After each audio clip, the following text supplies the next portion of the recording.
And if you can't find a job, how to create your own. Searching for your inner entrepreneur. The Wall Street Journal report begins right now. This is America's #1 financial news program, The Wall Street Journal Report. Now, Maria Bartiromo.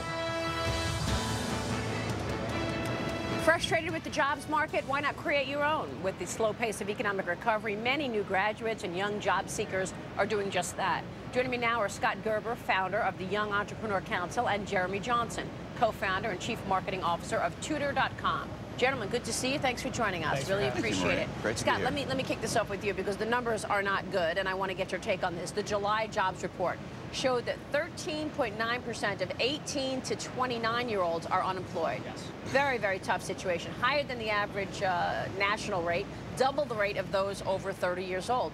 What's the state of the traditional jobs market right now and the challenges for young adults? Well, I think you're looking at a construct that we were told work hard, get good grades, go to school and get a job. And now you have a lot of young people that are trying to fight their way into a system that frankly there's just no positioning for. And so I think that's why with what we're talking about with pushing youth entrepreneurship as a viable career path, it truly has become viable because those traditional alternatives simply are closed with people sending many, many resumes hoping that's going to be the way out. But it's not so easy to do. I mean, a lot of people would like to start their own company, but how do you do it? So, Jeremy, you started a company that aids colleges and preparing online curriculums. You've raised more than $65 million in capital.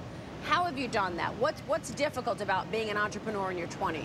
Well, first, it's important to remember that not all businesses, especially for young people, require a huge amount of capital. So in our situation, we had to go out and work with a number of really phenomenal venture firms to raise money in order to get it up and running because it required a lot of capital up front. And the process for that was putting together a plan and reaching out to people who we thought would be great partners and then asking nicely. Scott, tell me about the multiplier effect.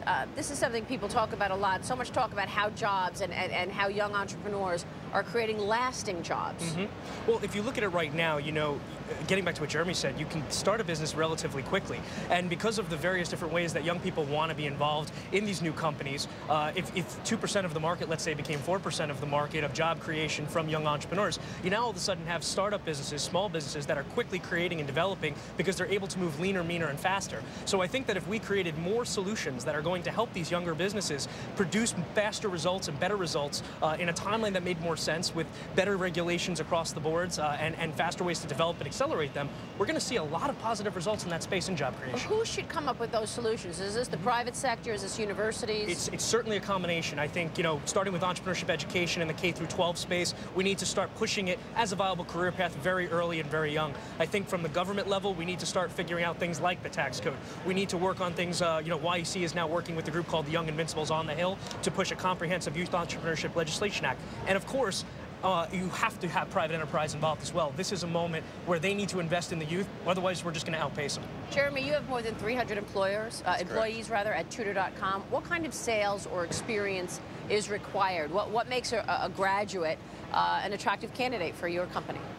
So we're hiring very aggressively right now. We'll probably double in size each year for the next couple of years. So we're hiring across a wide variety of positions. But for us, we're looking for people with entrepreneurial skill sets. So people that, even though they may not have started a company, feel like entrepreneurs and are able to identify problems and solve them without necessarily having to be micromanaged. So for today's young people, it's incredibly important when we're looking at someone that they feel as if their entrepreneurs are able to start initiatives and run with them without a huge amount of direction. And part of this is not even a choice. Folks can't get jobs, and they just are saying to themselves, let me do what I love. Yep, bottom line is we have to stop telling young people that they are the future. Instead, we have to start convincing them they're the present.